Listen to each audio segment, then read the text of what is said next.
So over here, I am in the Gantt chart view right here, and here you can see that I have certain columns displayed out. And if I want to change around the table view under the Gantt chart itself, then I can go around onto view and then go under tables and choose another table view as I want. But however, the view stays to Gantt chart right here.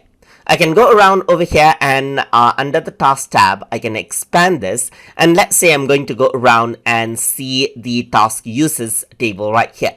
For this as well, I can go around under view, and here under the table, you can go around and access out different tables, as you can see right here, different table views right here, and you can still see that I am in the task view right here.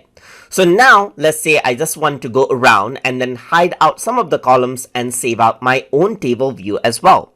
In that case, you can go around over here and then save this fields as a new table. So I'm just going to go around and say example view right here and press OK. And over here, I'm going to go around and right click and hide this column, right click and hide this column, hide this column, and hide this column right here.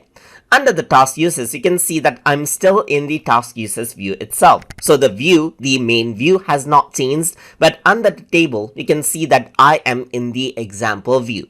I can go around onto table and you can see that the table view changes out right here. And if I were to go under the table right here and go to example view, now you can see the hidden columns right here.